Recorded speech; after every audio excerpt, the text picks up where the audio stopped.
Saya Liviana Cerlisa. Saksikan program-program Kompas TV di siaran digital, pay TV, dan media streaming lainnya. Kompas TV, independen, terpercaya. Assalamualaikum warahmatullahi wabarakatuh. Salam sejahtera bagi kita semua. Shalom, Om Swastiastu, Namo Buddhaya, dan salam kebajikan.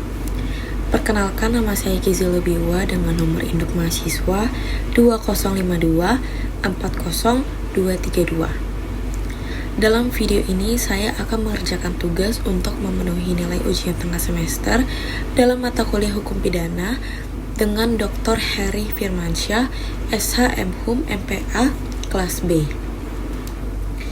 Sebelumnya saya akan membahas mengenai materi yang saya ambil. Dalam hukum pidana, kesalahan merupakan salah satu syarat mutlak untuk mempidana seseorang. Kesalahan ini terbagi menjadi dua bentuk, yaitu yang pertama dolus atau kesengajaan, dan culpa atau kealpaan, dan juga kelalaian. Dalam video ini, saya akan berfokus dalam menjelaskan delik culpa, yaitu tindak pidana yang dilakukan karena kelalaian atau kealpaan seseorang dan bukan karena niat jahat atau kesengajaan. Sebelum itu, saya akan memberikan pengertian tentang delik culpa ini sendiri. Secara etimologis, culpa ini berasal dari bahasa Latin yang berarti kesalahan atau kelalaian. Dan dalam konteks hukum pidana, delik culpa adalah tindak pidana yang terjadi akibat kurangnya kehati-hatian atau ketidakwaspadaan dari para pelaku yang menyebabkan akibat yang dilarang oleh hukum. Padahal akibat sebenarnya bisa dihindari jika pelaku bertindak secara berhati-hati sebagaimana mestinya.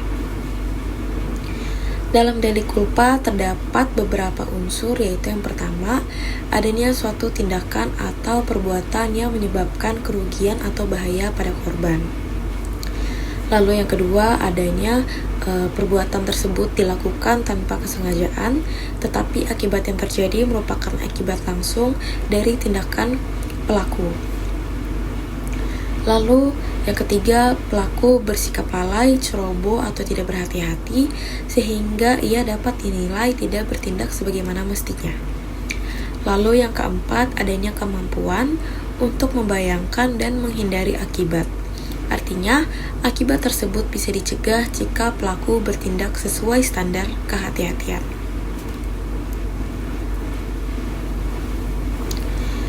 Lalu delik culpa dapat dibedakan menjadi dua jenis, yaitu yang pertama culpa lata atau culpa berat. Culpa berat merupakan bentuk kelalaian yang sangat besar atau berat, dan dalam hal ini pelaku benar-benar tidak memperhatikan kemungkinan terjadinya akibat, padahal sangat jelas dan nyata bahwa tindakannya ini berbahaya. Lalu yang kedua adalah culpa levis atau culpa ringan, merupakan bentuk kelalaian yang tidak terlalu berat, dan pelaku mungkin menyadari adanya potensi bahaya, namun tidak cukup waspada atau menganggap enteng dengan resiko tersebut. Lalu saya mengambil dua pasal dalam KUHP yang mengatur mengenai culpa, yaitu saya mengambil pasal pertama, yaitu pasal 359 KUHP yang berbunyi, barang siapa karena salahnya atau kealpaannya menyebabkan matinya orang, dihukum penjara selama-lamanya 5 tahun atau kurungan selama-lamanya 1 tahun. Lalu pada pasal 360 KUHP yang menyatakan barang siapa karena kealpaannya menyebabkan orang lain luka berat, dihukum dengan pidana penjara selama-lamanya 5 tahun atau pidana kurungan selama-lamanya 1 tahun. Dalam pasal ini menunjukkan bahwa hukum pidana di Indonesia mengakui dan memberi sanksi terhadap tindak pidana yang terjadi karena kelalaian atau kealpaan seseorang. Lalu mengenai pertanggungjawaban pidana dalam delik culpa ini, meskipun tidak ada niat jahat, pelaku delik culpa tetap dapat dipidana karena perbuatannya dianggap lalai dan menyebabkan kerugian atau bahaya bagi orang lain. Namun, pidana yang dijatuhkan biasanya lebih ringan dibandingkan delik kolus karena kesalahan pelaku bersifat tidak disengaja. Lalu dalam praktiknya, hakim akan mempertimbangkan tingkat kelalaian dari seseorang dan akibat yang ditimbulkan, serta sikap pelaku setelah kejadian, seperti misalnya ia merasa menyesal atau ia mengambil tanggung jawab penuh atas perbuatannya. Dalil culpa ini menunjukkan bahwa dalam hukum pidana, seseorang tetap dapat dimintai pertanggungjawaban atas sesuatu perbuatan meskipun tidak dilakukan secara sengaja, asalkan terdapat unsur kelalaian yang menimbulkan akibat yang merugikan.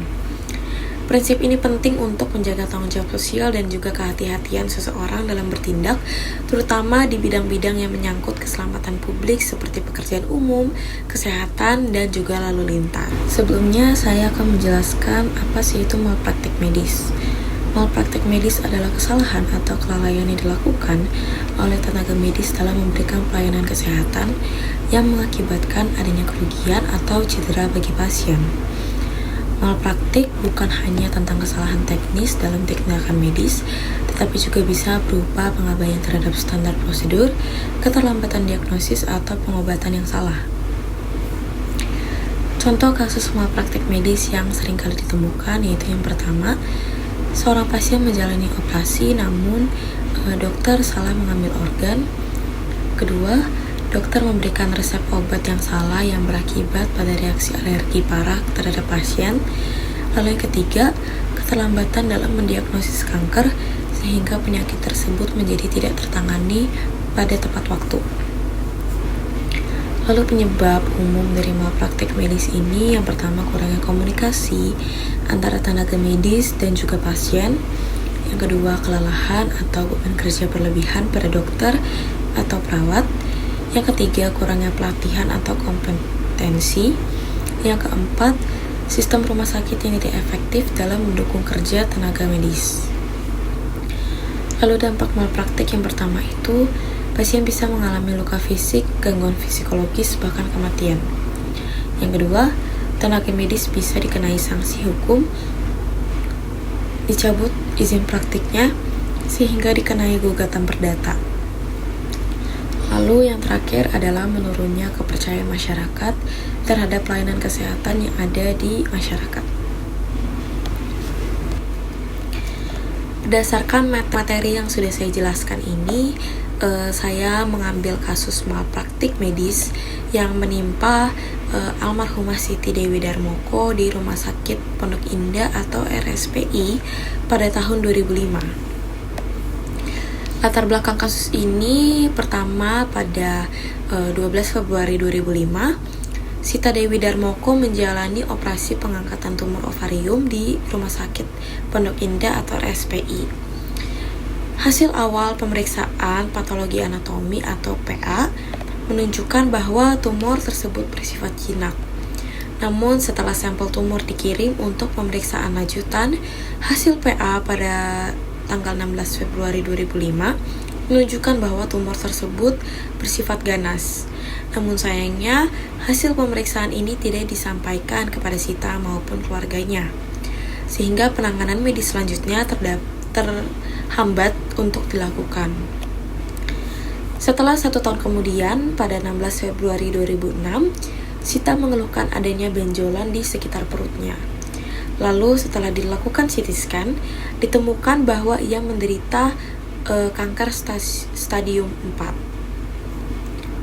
Meskipun telah dipindahkan ke RS Medistra, nyawa Sita sayangnya tidak dapat diselamatkan. Lalu keluarga Sita yang diwakili oleh anak-anaknya yaitu Pitra Asmirlah dan juga Damitra Almira menggugat RSPI dan tim dokter yang menangani almarhumah Sita atas dasar malpraktik. Mereka menuntut ganti rugi material sebesar 172,7 juta rupiah dan kerugian imaterial sebesar 20 miliar rupiah. Pada 30 Agustus 2007, Pengadilan Negeri Jakarta Selatan memutuskan bahwa Rumah Sakit Pondok Indah dan tim dokter telah melakukan perbuatan melawan hukum dan juga menghukum mereka untuk membayar ganti rugi sebesar 2 miliar rupiah.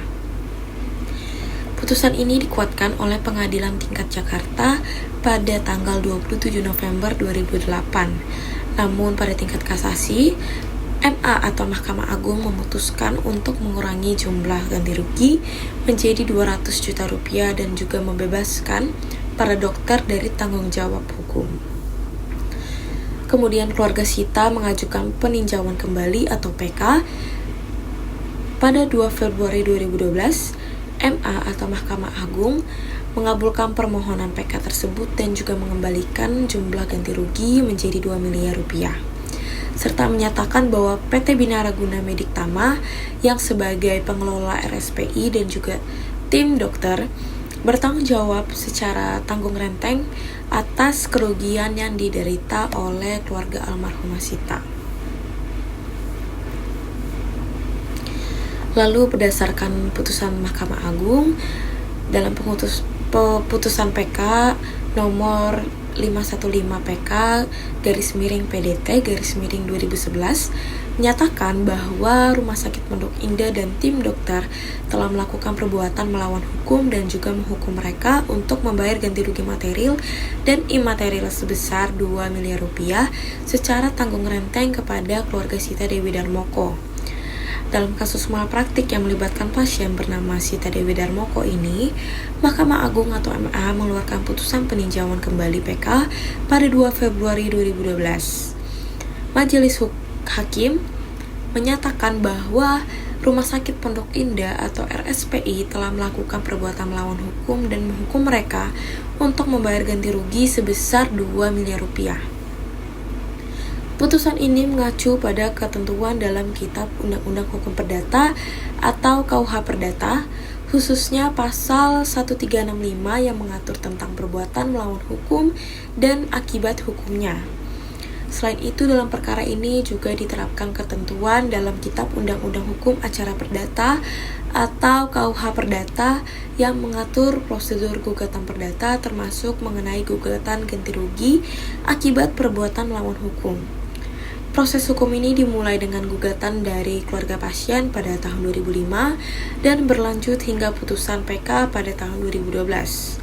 Dengan demikian, hukum utama dalam putusan ini adalah pasal 1365 KUH Perdata tentang perbuatan melawan hukum serta ketentuan dalam KUH Perdata yang mengatur prosedur gugatan perdata. Sekian dari saya, Kizul Biwa. Terima kasih dan juga mohon maaf jika terdapat salah kata hingga menyinggung banyak pihak. Sekian dari saya, terima kasih.